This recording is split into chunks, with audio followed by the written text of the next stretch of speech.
तो दोस्तों, स्वागत है हमारे YouTube चैनल D4 एजुकेशन पर, जहां आज हम पढ़ने वाले हैं कन्वर्जन।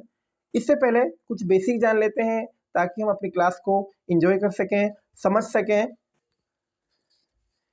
सबसे पहले हम जानेंगे बेंजीन के बारे में, जिसका फॉर्मूला होता है C6H6, जिसे हम लोग इस तरीके से रिंग फॉर्म में भी देख सकते हैं और बॉन्ड के तरीके से भी देख सकते हैं।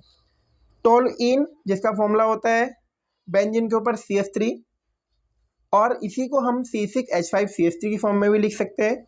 बेंजल्डिहाइड, जिसका फॉर्मूला होता है बेंजीन के ऊपर CHO, और इसी को हम C6H5CHO लिख सकते हैं। नेक्स्ट देखेंगे बेंजीन अल्कोहल। बेंजीन अल्कोहल का होता है बेंजीन के ऊपर CH2OH, या फिर से हम कैसे लिख सकते हैं C6H5CH2OH। बेंजोइक अम्ल, बेंजीन के ऊपर क्या लगा हुआ है COOH, जिसको हम C6H5COOH लिख पाएंगे। फिनोल की बात करेंगे तो बेंजीन के ऊपर OH, और इसको हम कैसे लिख सकते हैं C6H5OH। एनिलीन, बेंजीन के ऊपर NH2, जिसे हम C6H5NH2 लिख पाते हैं। क्लोरोबेंजीन, बेंजीन के ऊपर Cl, अगर आता है आयोडोबेंजीन तो बेंजीन के ऊपर क्या लग जाएगा I, और अगर आता है ब्रोमोबेंजीन तो यहाँ पर क्या लग जाएगा Br। इसी को कैसे लिख देंगे C6H5Cl। एनिसोल या फिर एसिटोफिनोन भी हम इसी को बोलते हैं, बेंजीन के ऊपर COCH3, C6H5COCH3। पिक्रिक अम्ल, पिक्रिक अम्ल OH NO2 NO2 NO2। आइए हम अपनी क्लास शुरू करते हैं। पहला क्वेश्चन है, टोलुइन से निम्नलिखित को कैसे प्राप्त करेंगे।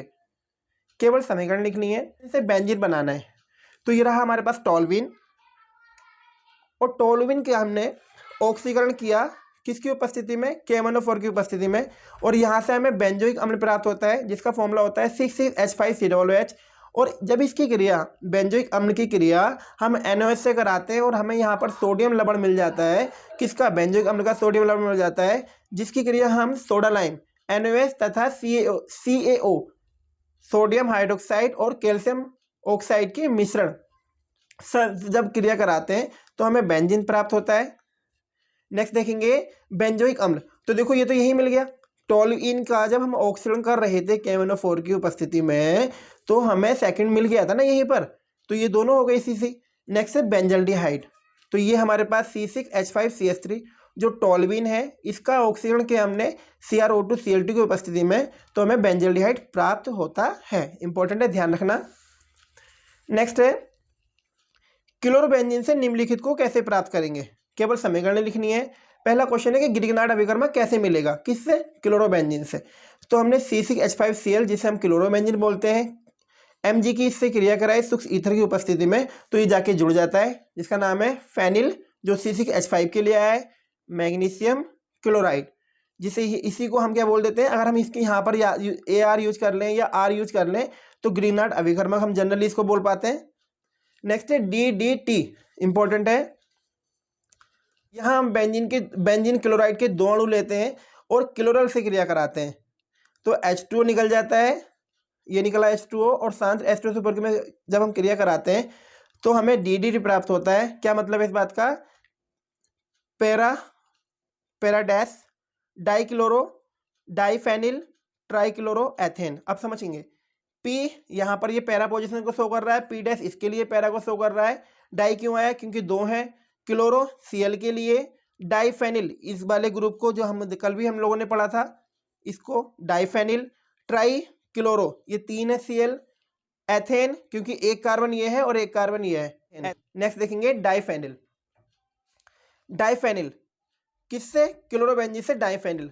जब हम क्लोरोबेंजीन की क्रिया करते हैं तो हम लोगों को क्या मिल जाता है, शुष्क ईथर की उपस्थिति में डाइफेनिल हमें प्राप्त होता है, और हम इसे ध्यान रखेंगे। अच्छा मुझे बताओ, ये हमने कल इस अभिक्रिया को पढ़ा था, इसका नाम क्या है, कमेंट बॉक्स में लिखो इसके बारे में। नेक्स्ट है बेंजीन। बेंजीन की हम बात करेंगे, बेंजीन हम कैसे प्राप्त करेंगे क्लोरोबेंजीन से, तो C6H5Cl की क्रिया हम लोग 2H यानी कि अपचयन करा रहे हैं यहाँ पर हम, तो हमें बेंजीन मिल जा रहा है, और साथ ही साथ HCl। एनिलीन कैसे बनेगा, इसको जानेंगे। एनिलीन कैसे बनेगा, C6H5Cl की क्रिया 2NH3 और Cu2O से जब हम क्रिया कराते हैं तब हमें 200 डिग्री सेल्सियस तो हमें एनिलीन प्राप्त होता है। एग्जाम में क्वेश्चन आएगा क्लोरोबेंजीन से कैसे प्राप्त करेंगे एनिलीन, इस अभिक्रिया को आप दे सकते हैं। नेक्स्ट है क्लोरोबेंजीन से फिनोल, क्लोरोबेंजीन से phenol C6H5Cl NOH 300 degree Celsius 200 ATM वायुमंडल दाब, तो हमें यहाँ पर C6H5OH फिनोल प्राप्त हो जाता है। H5Cl क्लोरोबेंजीन से टॉल्यूइन बनाना है, C6H5Cl 2NaClCH3 शुष्क ईथर की उपस्थिति में, और C6H5CH3 हमें टॉल्यूइन प्राप्त हो जाता है। इसे भी कमेंट बॉक्स में लिखो कौन सी अभिक्रिया कल पढ़ी थी हम लोगों ने ये।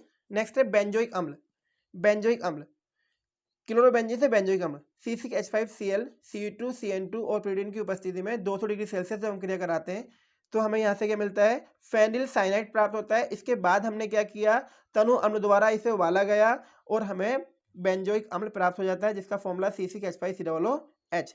नेक्स्ट हमारा क्वेश्चन है फिनोल से निम्नलिखित को कैसे प्राप्त करेंगे, केवल समीकरण लिखनी है।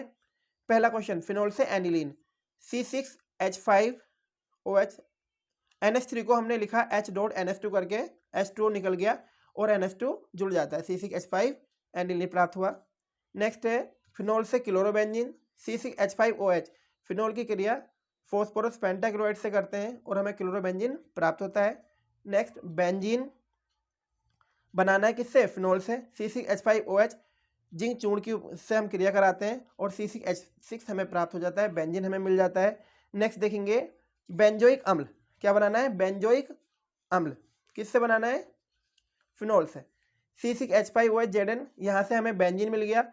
इसके बाद CH3I से हमने क्रिया कराई निर्जल AlCl3 की उपस्थिति में, इसे कमेंट बॉक्स में लिखना है कौन सी अभिक्रिया लग रही है यहाँ पर, और हमें C6H5CH3 मिल जाता है। और ये अभिक्रिया भी हम पीछे पढ़ चुके हैं अभी। इस यहाँ पर हमने क्या किया, टॉल्यूइन का ऑक्सीकरण किया और हमें बेंजोइक अम्ल प्राप्त होता है।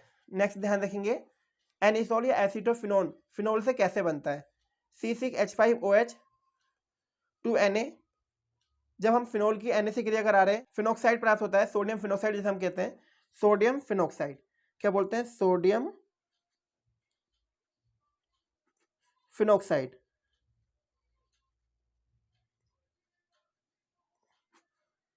सोडियम फिनोक्साइड और सोडियम फिनोक्साइड की हम मैथिल आयोडाइड से क्रिया कराते हैं और C6H5OCH3 प्राप्त होता है जिसे हम एनिसोल बोलते हैं। लास्ट देखेंगे पिक्रिकम, फिनोल से पिक्रिकम, तो हमने फिनोल लिया और सांद्र HNO3 से हमने क्रिया कराई, सांद्र H2SO4 की उपस्थिति में गर्म किया तो हमें पिक्रिक अम्ल प्राप्त होता है। पहली वीडियो नहीं देखी है तो उस वीडियो को जरूर देख लेना, आपको ये वाली क्लास और ज़्यादा अच्छे से समझ में